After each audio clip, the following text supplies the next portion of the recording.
Bonjour tout le monde. Bonjour. Bonjour Anne-Marie, bonjour Emmanuel, bonjour Anne. Alors, nous sommes ravis de vous accueillir ce matin pour la visioconférence de Patrice qui va nous parler d'un sujet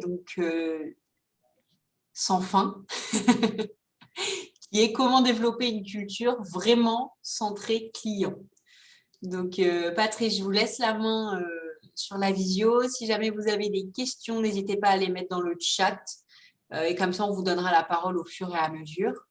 Et puis, avant de démarrer la visio, peut-être si chacun veut dire un tout petit mot, nom, prénom, et puis l'activité que vous faites, voilà, ça permettra de toutes et tous pouvoir mieux nous connaître. Anne-Marie, est-ce que tu souhaites démarrer? Micro, Anne-Marie. Merci Patrice. Bonjour, je suis Anne-Marie P. Donc, je suis la responsable régionale de la société de portage salarial Admission. Le portage salarial permet aux indépendants de pouvoir vendre de manière indépendante leurs prestations sans avoir besoin de créer de structure.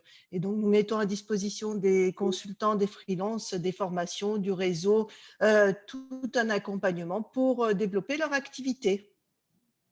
Merci Anne-Marie. Merci. À la suite de votre présentation, n'hésitez pas à noter vos coordonnées dans le chat. Comme ça permet aussi de faire un peu de networking. Bonjour Emmanuel. Bonjour Emmanuel Lançon. Moi, je travaille chez IBM. Je fais du design thinking. Alors, quand je vois écrit centré client, je m'inscris et ça m'intéresse. Fait. Eh ben, on aura l'occasion aussi d'échanger après la petite présentation que je ferai, Emmanuel. Parfait. Merci. Merci Emmanuel. De même, n'hésitez pas à mettre vos coordonnées dans le chat. Bonjour Anne. Bonjour Anne Aubert. Moi, je suis dirigeante d'un hôtel à Nice, face au Palais des Congrès. Donc, la culture client, évidemment, très concernée. Votre quotidien. Merci beaucoup. Quotidien. Pardon Patrice, je vous ai coupé. Non, non, pas de commentaire. Les clients défilent beaucoup dans les hôtels. Parfait. On a un participant qui se cache sous le pseudo de Dauphin. Oui. Je ne sais pas si Dauphin veut réactiver son micro ou pas pour présenter. Oui, bonjour, excusez-moi. J'étais en train de vous écrire. Effectivement, je me suis aperçue. Je n'arrive pas à changer le nom de mon ordinateur. Non, mais c'est très mignon. Oui. C'est un vieux nom, voilà. Donc, moi, je suis Nathalie Cinquin et je m'occupe, je participe, je suis membre du CODIR d'une imprimerie, l'imprimerie Perfect Mix Photo Offset. Et ma mission, elle est de travailler avec les commerciaux, faire la com interne, la com externe. Et voilà, donc je suis préoccupée aussi à cette question client. Voilà. Très bien. Merci Nathalie. Merci. Merci beaucoup. Nathalie, de même, n'hésitez pas à mettre vos coordonnées. Oui, je vais les mettre dans la communication. Là, voilà, Super. Merci à vous tous. Patrice, je vous laisse la main. N'hésitez pas à mettre vos questions dans le chat. Et puis, je vous souhaite à toutes et à tous une bonne visio. Merci Elodie. Alors, il y avait plus d'inscrits, évidemment. Comme d'habitude, il y a un petit peu de contretemps de dernière minute. Il y a des gens qui nous rejoindront sûrement pendant la conférence. Voilà, développer une culture vraiment centrée client. Vraiment, c'est important. Parce que l'expérience du client n'est pas toujours idéale. On n'arrive pas à les joindre ou évidemment tout un tas d'autres types, alors je ne peux pas faire défiler, oui, de commentaires qu'on peut entendre de la part des clients. Je suppose que ça vous arrive encore aujourd'hui. De l'autre côté, du côté de l'entreprise, du côté des employés, on a des comportements, des réactions qui sont connus également. C'est normal, ce n'est pas un problème, il ne comprend rien, etc. Enfin, toute une panoplie de réactions qu'on connaît encore dans les entreprises. Et alors, pourquoi ces décalages? Parmi les employés, certains sont loin du contact client, il faut le reconnaître. On imagine dans une usine, par exemple, on est très loin, ou dans un service administratif, et on est focalisé sur des problèmes internes. La contribution de chacun n'est pas toujours mise en valeur en termes de valeur ajoutée pour le client. Et puis, il y a une méconnaissance du client parfois ou de ses attentes quand on se sent un peu éloigné. Alors, une méthode, c'est une méthode parmi d'autres, hein, bien sûr. Un moyen d'améliorer l'expérience client, parce qu'il s'agit bien d'expérience, c'est de développer la culture centrée client. Et c'est de ça dont on va parler aujourd'hui. Voilà, alors moi je suis donc un industriel converti depuis peu au conseil, accompagnement et projet. J'ai une longue carrière en entreprise petite et grande et dernièrement chez Schneider Electric où en particulier j'ai pu développer la culture qu'on appelle customer-centric, puisqu'on va avoir quand même pas mal de terminologie anglaise dans le domaine d'expérience client. Donc, je n'ai pas la prétention effectivement d'être exhaustif, puisqu'on peut, inventer, développer des techniques, des moyens tous les jours. Mais l'ambition, c'est vraiment de déclencher ou de consolider, voire des actions déjà engagées, puisque tout le monde travaille sur le sujet, bien sûr, mais certains sont plus en avance que d'autres. On le sait, la culture anglo-saxonne est très en avance sur nos cultures. Le B2C est très en avance sur le B2B. Donc, le B2B, et c'est ce que je vais développer aujourd'hui, pompe des techniques, des pratiques, des expériences du B2C et des cultures anglo-saxonnes.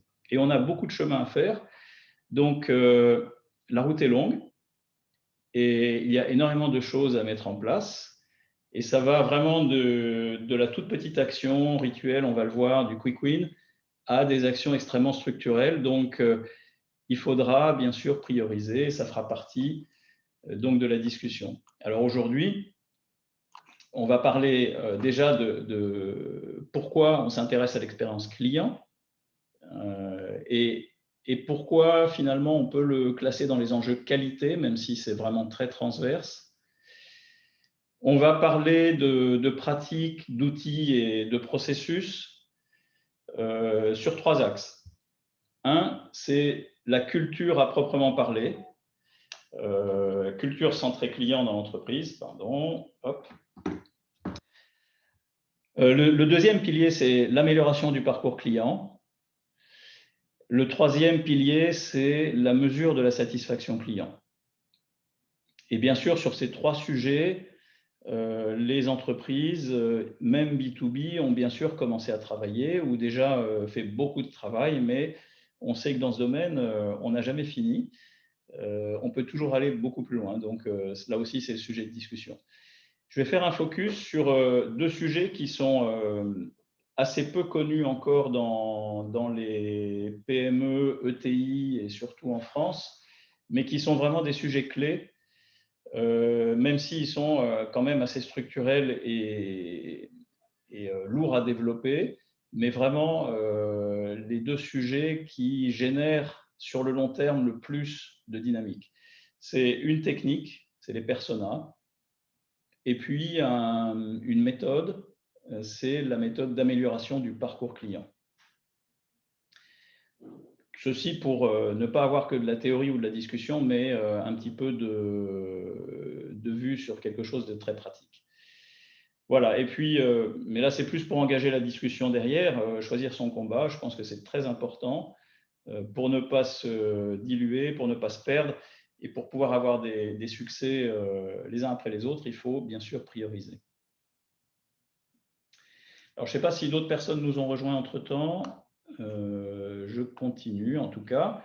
Élodie, je pense que vous avez peut-être une meilleure vision que moi sur les participants. Oui, pour l'instant, non, il n'y a pas de participant qui nous a rejoint. Eh bien, alors, on fait une séance privée pour Emmanuel et Nathalie. Et Anne. Anne qui dit qu'elle ne va malheureusement pas pouvoir rester. Je recevrai sans doute l'exposé. Ok, d'accord. Elle a une urgence. Parfait, ben, je reprendrai contact derrière. Voilà, alors l'expérience. Bon, alors ce petit graphique, évidemment, il est un petit peu extrême, mais il est utile pour faire prendre conscience que l'expérience du client est devenue prépondérante dans la décision d'achat et même en B2B. La taille des barres, évidemment, va varier d'une entreprise à l'autre, d'un business à l'autre, etc. Mais aujourd'hui, c'est devenu prépondérant et ça se renforce encore avec la digitalisation. Et on va voir que dans le parcours client, la digitalisation a pris une importance considérable, surtout dans les phases amont.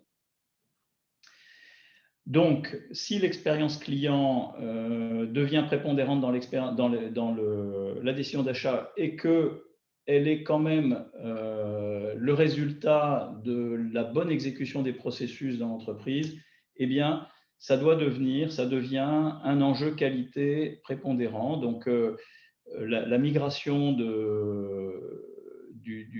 des préoccupations d'un département qualité dans l'entreprise va de la préoccupation produit-service et exécution des processus vers une préoccupation en termes de résultats, produit-service et expérience client, qui va être mesurée derrière également dans la satisfaction client. Un petit mot sur ce que c'est que l'expérience client, puisqu'il existe des définitions.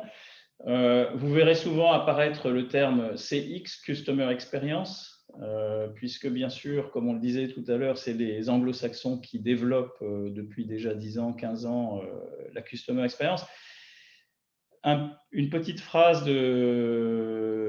tournée positivement, nous considérons nos clients comme des invités à une fête où nous sommes les hôtes. C'est notre job d'améliorer leur expérience un peu plus chaque jour. Donc, Jeff Bezos a fait sa fortune et le succès d'Amazon basé sur le développement de la Customer Experience. Et donc, c'est une recette qui, dans ce cas-là, a très bien marché. Alors, d'autres l'expriment de façon plus négative. J'ai en tête en particulier le patron de Walmart, j'ai mangé son nom, mais qui lui se tourne plutôt vers ses employés et leur dit votre vrai patron, c'est vos clients. Ils sont capables de vous licencier à tout moment.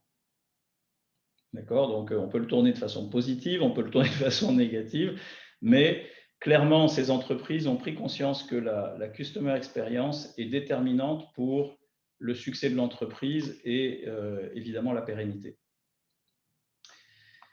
L'expérience client, ça désigne l'ensemble des émotions, là c'est une définition, et sentiments ressentis par un client avant, pendant et après l'achat d'un produit ou service, grâce aux interactions qu'il a eues avec l'entreprise ou la marque.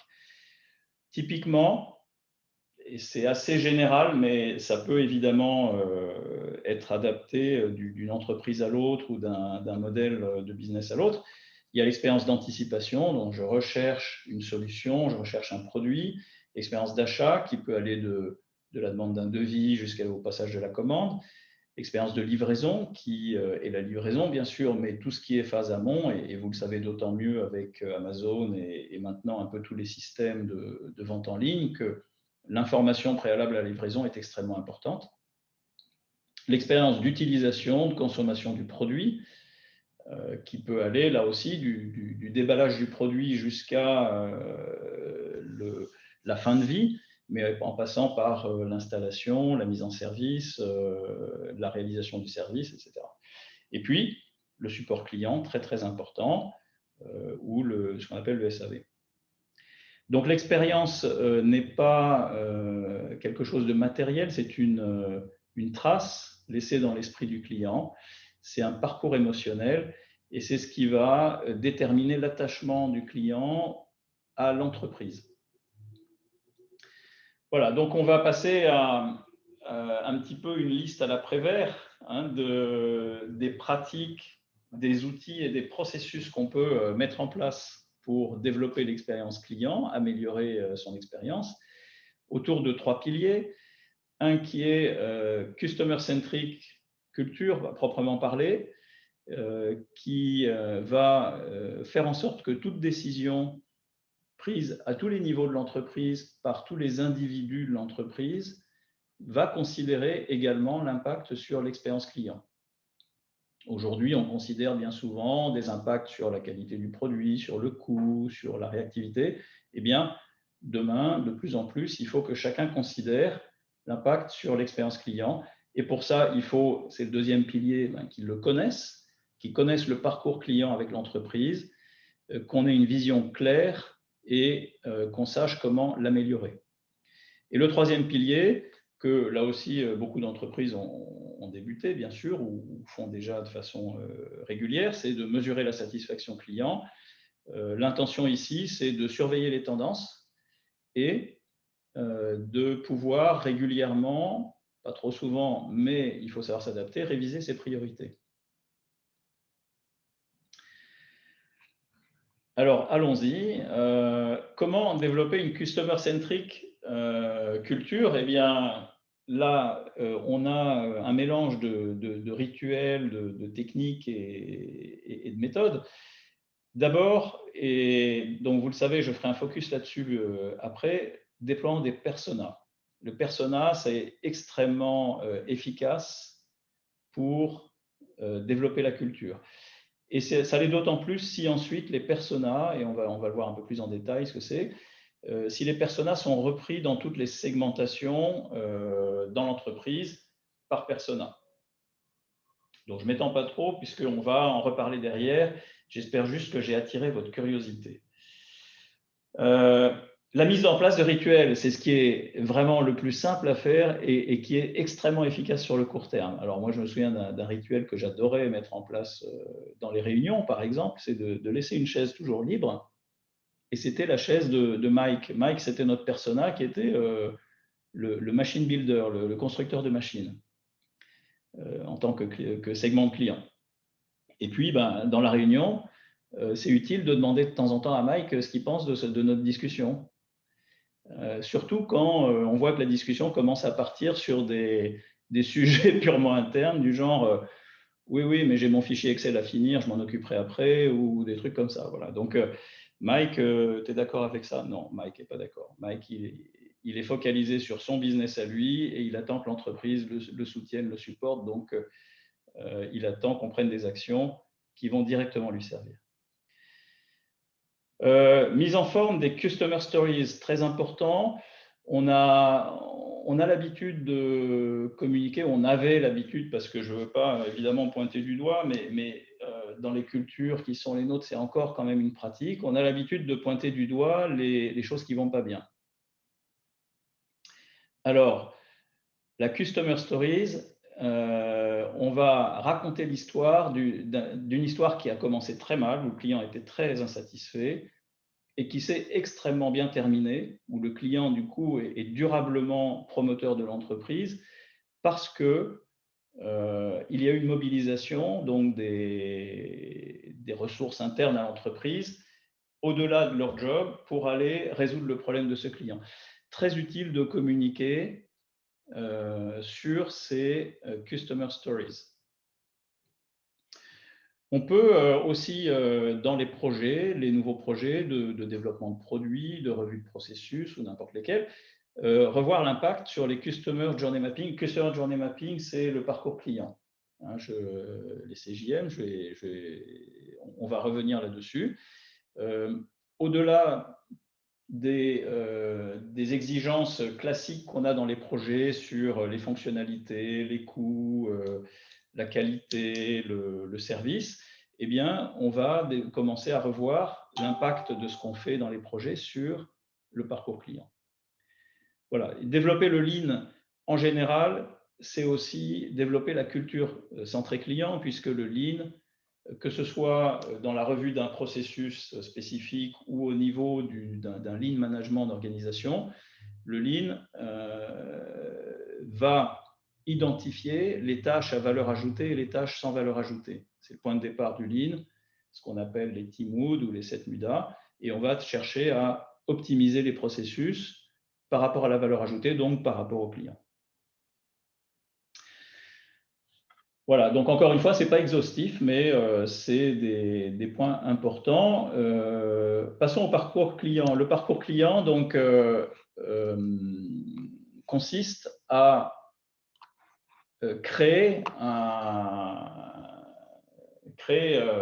formaliser les interactions du client avec l'entreprise. et je vais revenir dessus plus en détail, vous montrer aussi quelques exemples. Réunir les commentaires, identifier les points critiques dans les interactions par rapport à comment dire, les experts qu'on a en interne dans l'entreprise qui en savent déjà beaucoup, et évidemment un panel de clients. Et puis, on pourra ensuite définir des plans d'amélioration à déployer dans l'entreprise. Ces plans d'amélioration, il y a de grandes chances que ce soit des plans plutôt moyen ou long terme, parce qu'en général, on va lancer des plans du genre refaire un site web ou revoir notre logistique pour les questions de retard ou de l'information qu'on donne aux clients. Donc, on est en général beaucoup plus dans les plans structurels, dans les plans d'entreprise, dans les plans qui vont être inscrits dans les plans stratégiques. Voilà, mesure de la satisfaction client. Donc, je déplace à chaque fois moi, la petite fenêtre parce que je ne sais pas comment l'enlever où vous apparaissez parce qu'elle m'empêche de lire. Alors, mesure de la satisfaction client. Je pense que tout le monde aujourd'hui développe une mesure régulière, peut-être annuelle, peut-être tous les 6 mois, peut-être tous les 10 ans, de satisfaction client qui va résulter dans ce qu'on appelle le Net Promoter Score. Vous savez, la fameuse question à la fin, sur 10 étoiles, de 1 à 10, est-ce que vous recommanderiez cette entreprise à vos amis ou à vos proches? Et vous savez que le Net Promoter Score, on le calcule en retenant tous les votes 9 et 10. On retranche tous les votes 1 à 6, qui sont considérés comme des détracteurs, et on ne considère pas les votes 7 et 8, qui sont considérés comme neutres. Ça, encore une fois, c'est les techniques qui nous viennent des cultures anglo-saxonnes, parce qu'on sait qu'un Français, quand il est content, il va noter au milieu. Bon, en culture anglo-saxonne, ce n'est pas le cas. Ce qu'on cherche, c'est à avoir des clients ravis, donc 9 et 10. Voilà. Et le Net Promoter Score, donc, c'est cette mesure-là qu'on va chercher à améliorer. Mais c'est une mesure très générale. Alors, après, quand on a fait un bon parcours client, qu'on connaît les interactions et qu'on a identifié les interactions critiques, on peut aussi mesurer la satisfaction sur chaque interaction. C'est ce que vous commencez à voir quand vous appelez votre opérateur téléphonique pour un problème ou quand vous postez une question sur son site web. Bien souvent, vous allez avoir un pop-up derrière et puis il va vous demander êtes-vous satisfait de la réponse. Voilà, là, on est typiquement dans la mesure de votre satisfaction sur une interaction, qui est le support client. Et on peut le faire quand on livre un produit, par exemple, on pourrait très bien, on le fait, envoyer un email ou appeler au téléphone pour dire est-ce que vous êtes satisfait de cette livraison. C'est important de mesurer les concurrents aussi. Alors, en général, on peut le faire quand on fait la mesure du NPS, c'est-à-dire qu'on glisse aussi des questions du genre. Donc, vous avez demandé la mesure pour l'entreprise. Et pour le concurrent principal, quelle est votre satisfaction? Et comme ça, sans dévoiler rien de particulier, etc., mais vous avez une mesure comparative. Très important aussi. Et puis, ce qui est important dans cette démarche, c'est de rappeler les clients mécontents et de recueillir les commentaires, évidemment. Mais ce que je voudrais ajouter au-delà de tout ça, c'est que il n'est pas question pour un département qualité ou marketing, par exemple, puisque c'est quand même les principaux concernés, de partir en franc-tireur. Parce que on va vite s'essouffler, mais surtout, on a besoin de toute l'entreprise, on a besoin de la direction pour aller loin. Donc, il faut un engagement de la direction, il faut vérifier que tout le monde est exemplaire, de plus en plus. Et c'est pareil, c'est des aspects culturels qui vont se déterminer dans le temps. Exemplarité de la direction, exemplarité des managers, exemplarité des pairs entre eux, exemplarité à tous les niveaux. Et puis, vous l'avez compris, il faut de la communication. Il faut beaucoup de communication, il faut une communication très large dans toute l'entreprise. Alors, on va focaliser maintenant donc sur 2 sujets. Un qui est les personas, qui est, on va dire, une technique, qui est un point de départ pour la connaissance des clients auprès de tous les employés. Alors pourquoi? Eh bien, on va personnaliser un segment de clients, c'est-à-dire qu'un segment, au lieu de l'appeler le segment des distributeurs, hein, on va l'appeler le segment de Daniel. Et on va commencer à le personnaliser et on va lui créer de la proximité, voire de l'intimité avec les employés, même ceux qui ne sont pas au contact du client de façon quotidienne ou même jamais. Comment on fait? D'abord, il faut sélectionner des personas parce que là aussi, il en faut ni trop peu. Dans l'entreprise, vous avez peut-être 2, 3, 4, 5 segments de clientèle. Il ne faut pas aller au-delà. Il faut bien les déterminer et il faut dire ça, c'est notre combat. Et on va vraiment s'attacher à ces segments. Il faut créer leur profil, une photo, un nom, un profil sociologique, connaître ses motivations, bien savoir les exprimer, ses objectifs, ses attentes par rapport à l'entreprise. Et c'est bien sûr ce qu'on va chercher à communiquer au-delà de la photo dans l'esprit de chacun des employés. Il faut créer des affiches, très important, des affiches de très belle qualité, qui soient attractives à voir, et il faut les disposer dans les lieux d'accueil et les lieux de passage de l'entreprise. Cette communication n'est pas destinée aux clients, elle n'est pas destinée aux personnes extérieures. C'est peut-être même pas très productif de trop communiquer aux clients par rapport à ça, mais elle est vraiment destinée aux employés. Donc les lieux de passage, les lieux d'accueil, pourquoi pas, voir les sites, les lieux de travail aussi, ça peut être intéressant. Donc les points clés, il faut que les photos soient très belles, il faut que ce soit en situation.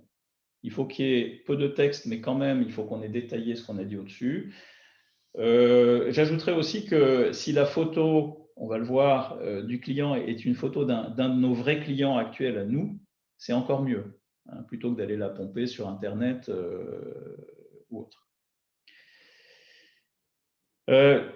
Un deuxième point clé, c'est de rendre pérennes ces personas, que ce ne soit pas juste une campagne de com, mais que ça rentre vraiment dans l'ADN de l'entreprise et qu'on reprenne les noms des personas dans toutes les études, dans tous les reportings, les communications, les réunions, que ça devienne vraiment le personnage qui représente les clients et qu'on élimine cet aspect impersonnel d'appeler un segment comme le réseau des distributeurs, par exemple.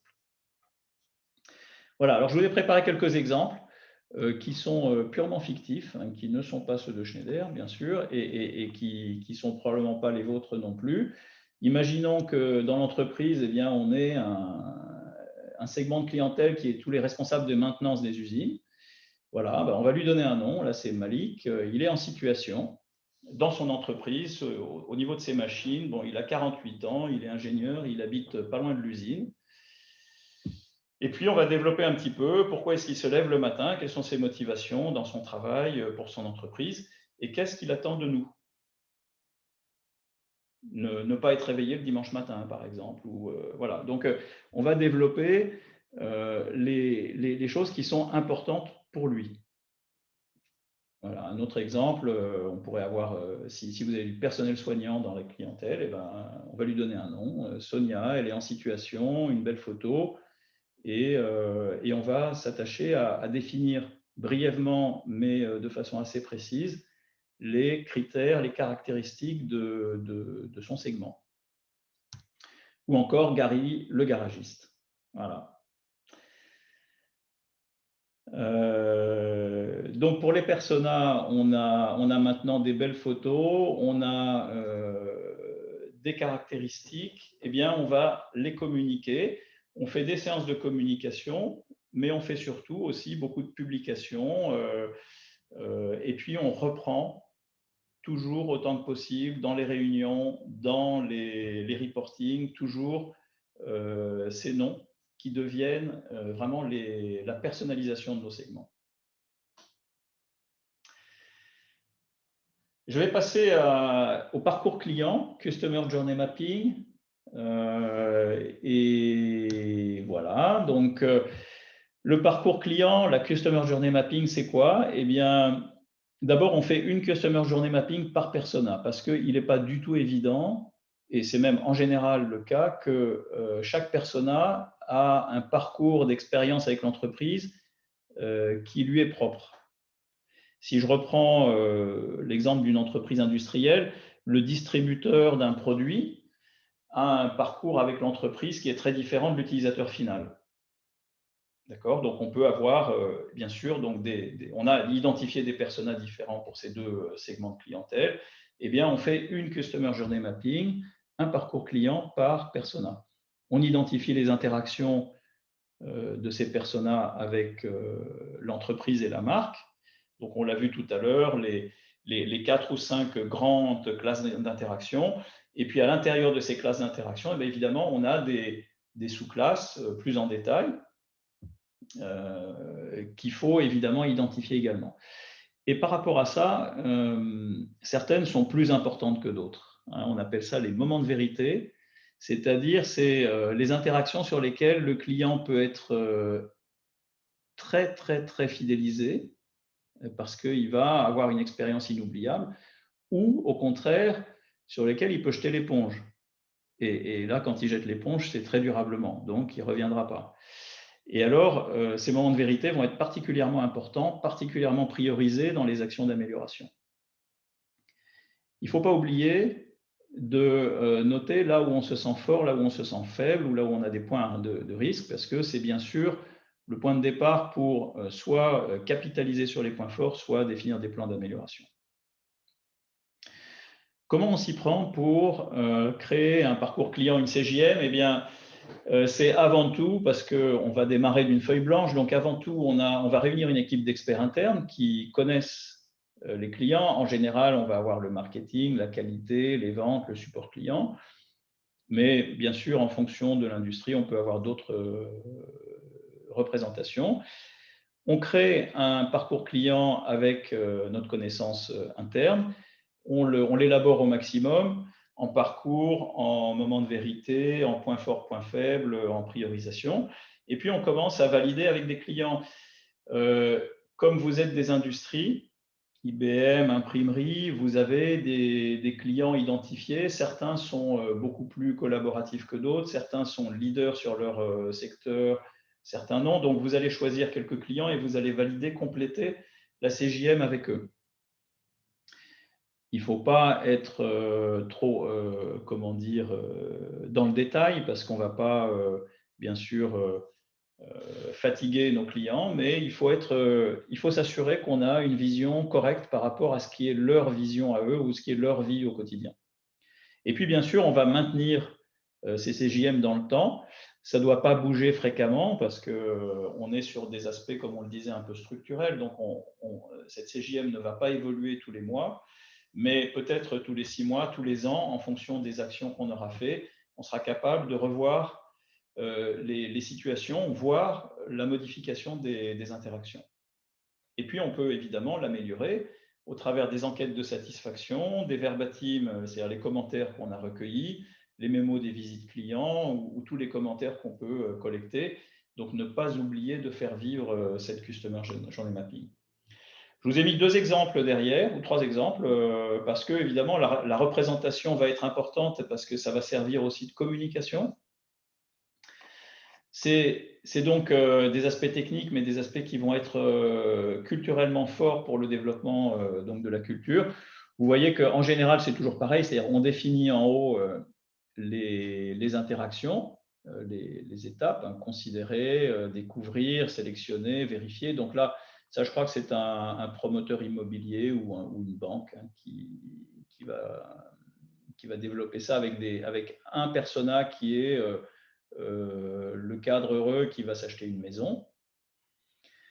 Et puis, eh ben, on décrit ici les moments de vérité avec effectivement cette courbe représente, j'ai compris, l'état émotionnel du persona à ce moment-là, dans la situation actuelle de l'entreprise.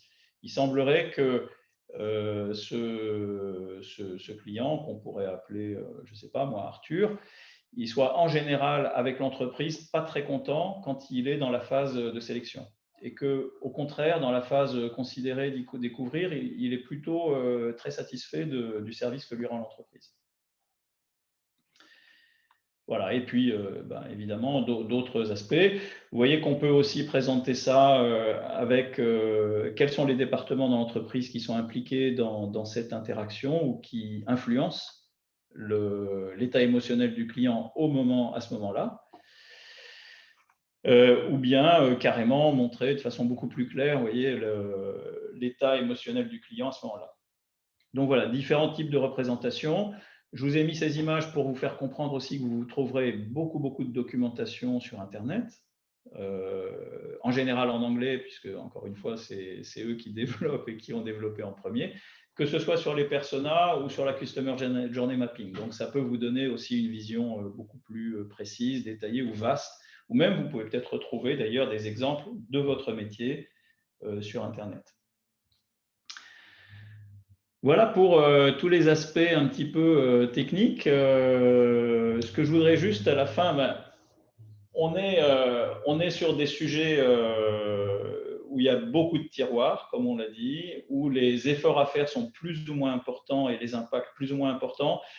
Moi, j'ai l'habitude de prioriser sur une petite boîte à 9 cases comme ça, c'est-à-dire, et il n'y a pas besoin de chiffres, hein, on est entre experts, on se dit, ça c'est quand même un très gros effort et ça rapporte beaucoup, donc on va le positionner voilà, dans ce cadre-là. Ici, on a une action très facile et qui va rapporter moyennement, on va la positionner ici. Donc, on positionne un petit peu les plans d'amélioration potentiels. Et puis, on va en sélectionner les plus importants, c'est-à-dire ceux qui vont se retrouver en général en haut à droite. On priorise et on engage l'entreprise donc dans les transformations. Voilà ce que je voulais vous présenter aujourd'hui. Je voulais être un petit peu succinct pour éventuellement avoir une petite discussion derrière ou des questions, donc n'hésitez pas. Je vous rappelle simplement que je suis donc maintenant consultant, on va le dire comme ça, même si j'aime pas trop le terme, parce que je préfère chef de projet. J'aime bien arriver au bout des choses et livrer des choses.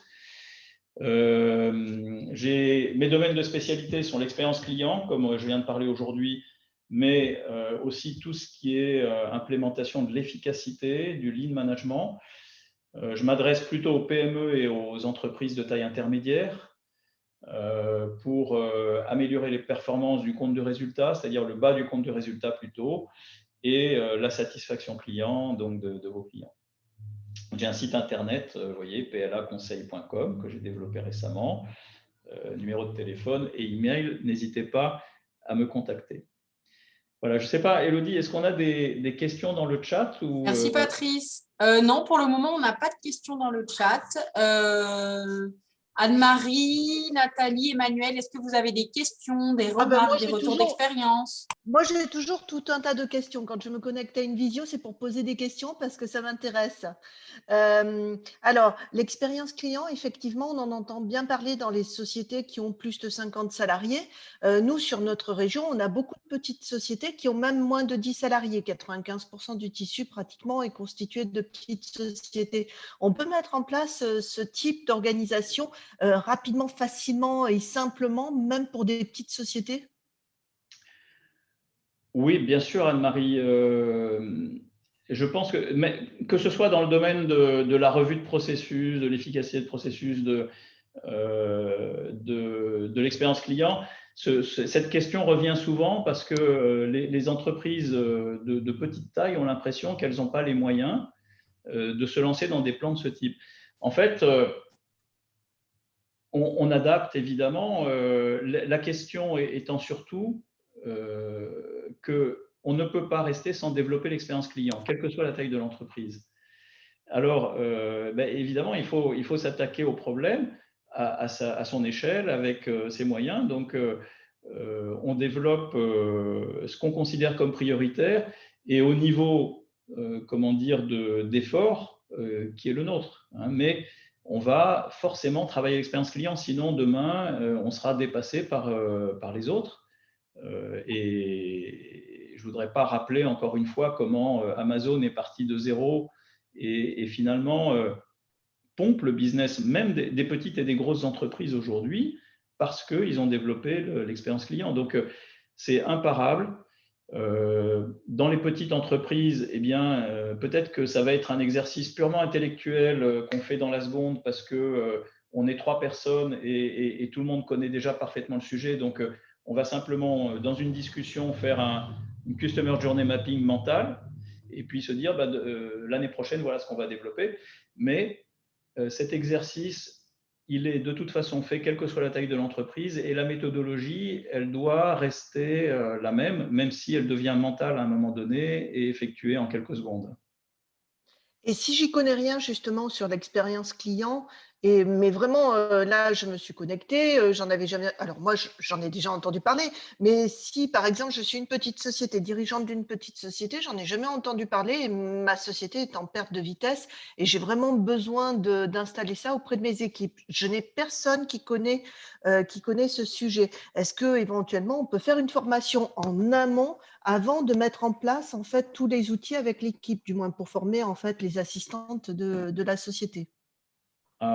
Oui, bien sûr, parce que, alors encore, voilà, et Anne-Marie, c'est un très bon point parce que, de nouveau, dans notre culture française, finalement, on n'a pas tellement travaillé l'expérience client jusqu'à présent dans beaucoup d'entreprises. Donc, la formation, oui, et c'est une formation qui doit être tournée vers la direction de façon à engager le processus et qui va être tournée vers les gens qui vont travailler sur l'expérience client pour des aspects plus techniques, hein, comme ceux que j'ai développés aujourd'hui, qui sont des aspects techniques. Donc, on peut trouver de la documentation, mais en revanche, il y a un côté expérience et savoir-faire qui est assez important pour aller au plus important et pour bien le faire du premier coup. Donc oui, une formation, c'est important, surtout si on doit convaincre la direction ou si on pense qu'il faut que ce soit un plan d'entreprise.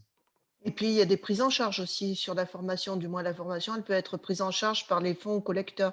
Oui, Anne-Marie, alors Anne-Marie, là vous en parlez mieux que moi parce que moi je suis donc membre d'admission, adhérent donc à votre organisation et évidemment vous offrez cette possibilité que les formations soient couvertes par les OPCO du fait des qualifications qu'apporte la structure, hein, Calliope, etc. Super, merci. Merci Anne-Marie. Merci Anne-Marie pour tes questions. Nathalie, Emmanuel, est-ce que vous avez des questions? Moi, j'ai un commentaire. J'ai eu la réponse à ma question parce que, comme je le disais tout à l'heure, quand je voyais le titre de ta présentation, Patrice, centré client, je me demandais si c'était du design thinking. Donc, c'est bien du design thinking. Bon, moi, venant d'IBM, j'utilise des terminologies anglaises, hein, mais bon, ce qui confirme qu'effectivement, cette méthode-là est une méthode avérée, efficace et qu'on retrouve partout sous différents noms. Mais en effet, le parcours client, le persona, l'empathie map, tout un tas de modules parce que là, je pense que tu en as présenté simplement 2 qui sont le CJM et le persona, mais au milieu de tout ça, on peut aller aussi, on peut creuser plus loin. Donc, voilà, oui, c'est bien le sujet dans lequel nous sommes. La question que j'aurais,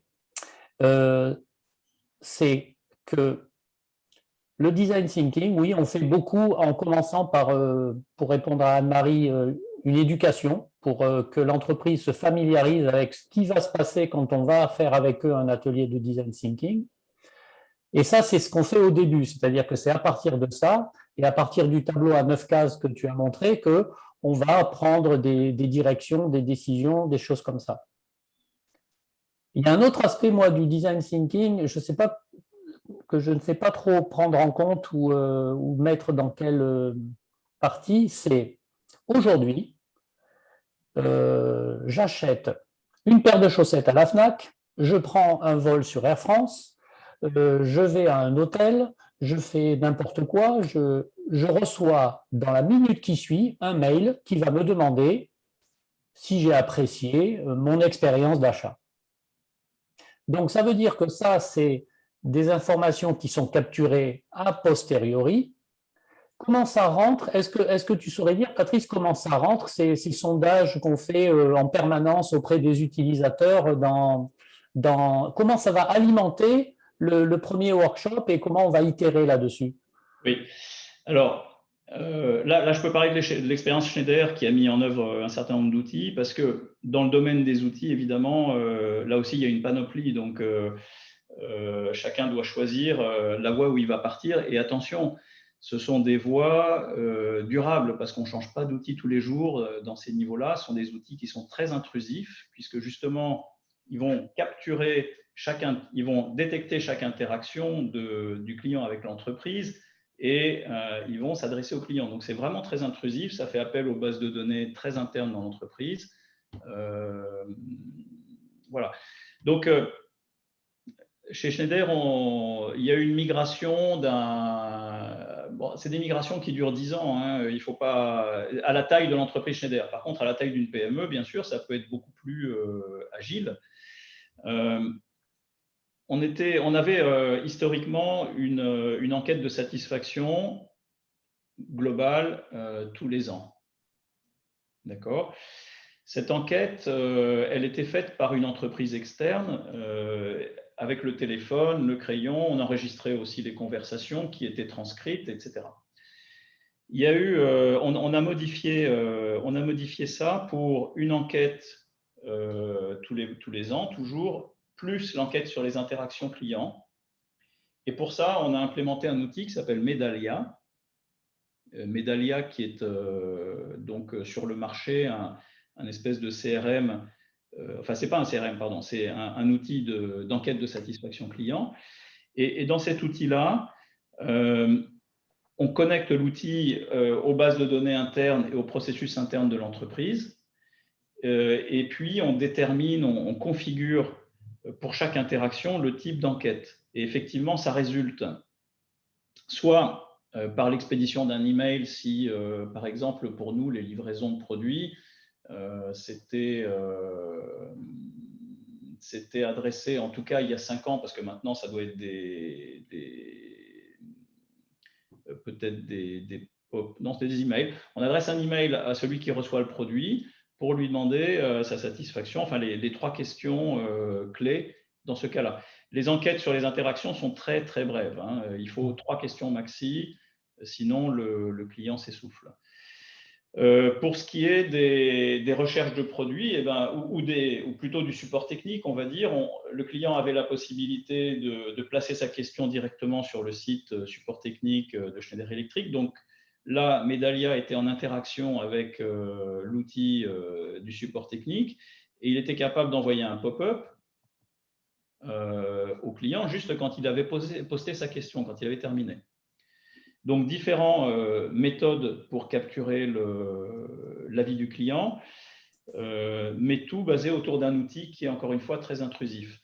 Après, il y a quelques précautions à prendre. Par exemple, une précaution, c'était de mettre en quarantaine des clients. C'est-à-dire qu'on ne va pas non plus harceler un client qui va être 15 fois en interaction par jour avec nous, ou 20 fois, on ne va pas lui envoyer 20 fois une enquête de satisfaction. Donc, quand on lui a envoyé une enquête, il est mis en quarantaine à déterminer, si c'est 10 jours, 20 jours, 40 jours, par exemple, avant de lui reposer une question.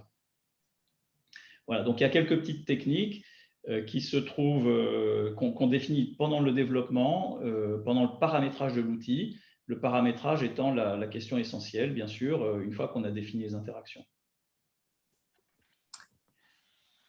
Je ne sais pas, Emmanuel, si tu as une expérience identique chez IBM? Alors, Medallia, oui, je connais. Mais ma question, c'était plus, est-ce que toutes ces informations qu'on va collecter à travers un outil ou d'une certaine manière, à un moment, comment on les reprend, comment on les analyse pour modifier le parcours, l'expérience client qu'on a, voilà, comment on fait une sorte de boucle de… Bien sûr, dans voilà, Medallia, c'est ça un peu. Medallia, donc, c'est un outil qui supporte une base de données, la base de données des réponses des clients. Donc, effectivement, à partir de là, Medallia propose, on peut customiser, on va dire, définir des rapports pour extraire les données et les analyser, donc en les agrégant d'une certaine façon. Et et tout le monde a accès à ces données en temps réel, du directeur jusqu'à l'employé, sur le smartphone, sur l'ordinateur, pour ses propres besoins d'analyse. Et alors, ce qui est intéressant, parce qu'au début, donc, on était parti à créer la base de données des enquêtes de satisfaction, mais bien sûr, on a d'autres informations qui nous viennent des visites clients par les commerciaux, des coups de téléphone passés directement en R&D, etc. Ce qui est intéressant après, c'est de tenter, et là encore, c'est compliqué dans une grosse entreprise, ça l'est peut-être moins dans une petite, mais de tenter de rassembler toutes ces informations qui vont converger vers la satisfaction client, de façon à cumuler tout ce qu'on peut avoir plutôt que de faire appel à la mémoire de temps en temps. C'est ça le plus difficile, finalement. Ça devient structurel. Ouais, parce que, moi, j'avais une petite question pour le départ. C'est quel type de, par rapport, pour trouver ces personae, donc il y en a jusqu'à 5, est-ce qu'il y a des critères connus qui fonctionnent, enfin, est-ce qu'on prend le chiffre d'affaires, la localisation, c'est quoi le genre de critères qui fonctionnent bien par rapport à cette démarche? Oui, alors, les personas, d'abord, ce n'est pas l'affaire du département qualité, c'est l'affaire d'un groupe de personnes, qualité, marketing, support technique, finance, qui vont s'entendre sur quels sont les meilleurs personas pour l'entreprise. De toute façon, on ne part pas de zéro en général. En général, vous avez déjà des reportings, vous avez déjà segmenté des choses. Donc, on va surtout partir des segments existants. Le but étant de les personnaliser, de donner un corps, une vie, une photo, une âme, pour que les employés les adoptent. Parce que les employés n'adoptent pas un segment de clients qui s'appelle les distributeurs. Ils adoptent Dany. Parce qu'on commence à le connaître, on en a peut-être une connaissance dans nos relations qui fait ce job, et on a notre Dany. Donc, on va personnaliser. Donc, on ne part pas de zéro, on part de l'existant. Et après, on peut compléter éventuellement si on pense que c'est pertinent. Ouais, en fait, quand on peut, par exemple, nous, on a deux grands segments, et en fait, dans chaque segment, on peut déterminer 2 personnae par segment, enfin des sous, ce sont des sous, ils se mettent dans des sous-groupes, en fait. Oui, c'est qui, par exemple, alors pour la... Nous, on a les revendeurs, ceux donc, qui achètent du print pour le revendre, hein, donc ce sont des agences, des imprimeurs ou on appelle les imprimeurs, des intermédiaires. Et puis après, on a les clients en direct, un service com d'une grosse entreprise et qui, eux, consomment l'imprimé. Donc, ce sont des gens donc, qui ont des typologies et des besoins différents. Donc, mais dans ces 2 grands groupes, il y a des personnalités complètement différentes. Donc, en fait, c'est… Ou alors l'idée, c'est d'avoir que deux personae. Enfin, voilà. Je me pose la question, qu'est-ce qui serait le plus efficace quoi, après, par rapport à l'expérience client et tout, quoi. Enfin, voilà. Oui, Nathalie, c'est peut-être là où le commentaire d'Anne-Marie prend de l'importance, c'est-à-dire que parfois une vision externe peut aider à réfléchir là-dessus et juste alimenter un peu le débat ou poser les bonnes questions. Il n'y a pas de réponse, type. Hein. Il faut vraiment analyser la situation de l'entreprise et ce qui va rapporter le plus en termes d'efficacité. Oui, parce que, en fait, toutes ces choses, on les connaît intuitivement, on est tous… mais voilà, est-ce que c'est important de le formaliser, de communiquer dedans les conséquences, est-ce qu'elles vont jusqu'à un repositionnement, une com différente par rapport à un personnage à un autre? Voilà, est-ce que ça va aussi loin aussi après, derrière? Ah oui, bien sûr. Une fois que le client est personnalisé, la com qui est faite autour de ce client doit être personnalisée par rapport personnalisée, ouais, c'est ça. J'ajouterais une chose quand même, c'est que je ne sais pas si c'est le cas, mais il peut être important de créer un persona si on veut attaquer un nouveau segment de marché. Voilà, c'est ce que j'allais dire. Est-ce qu'on pourrait imaginer une personnalité qu'on n'a pas dans notre entreprise pour pouvoir attraper ce nouveau marché, quoi. Voilà. Ok. Super, excusez-moi, je vais couper la parole, mais c'est… Non, intéressant. Okay. Non, mais si je peux parler un peu de mon expérience, les personas, c'est une phase délicate. Et parfois même, moi, je les fais préparer ou travailler avant le workshop Design Thinking lui-même, parce que c'est un exercice différent. Là, on voit sur la photo là, que tu présentes deux personnes avec leur post-it sur le mur. Donc ça, c'est vraiment l'atelier. Voilà. Ah, pardon, post-it. Oui, celui-là. Bon, voilà. Là, on est dans un atelier où ils sont en train, j'imagine, avec les post-it, de brouillonner un parcours client. Bon, c'est vrai que arriver déjà avec une bonne description des personas, et c'est une partie qui est assez délicate, c'est un bon travail de préparation qu'il ne faut pas négliger, quoi. Ah, il est impératif puisque on fait un parcours client par persona, donc il faut effectivement avoir identifié les cibles.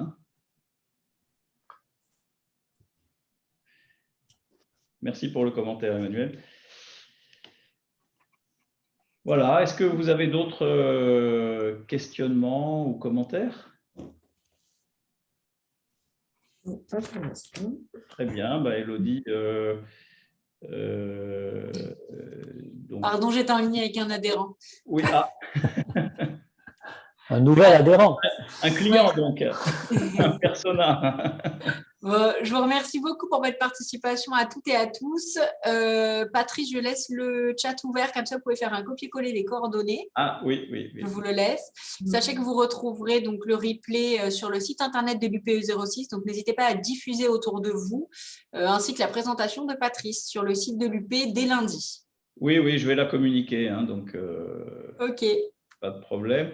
J'essaye de trouver le chat. Ah oui, participants. Non, c'est pas ça. Je vous l'envoie par email, Patrice. Très bien, merci. Un copier-coller, je vous l'envoie. Ok. Très bien. Merci à tous merci pour votre participation. Merci. Au revoir. Merci, au revoir. Au revoir.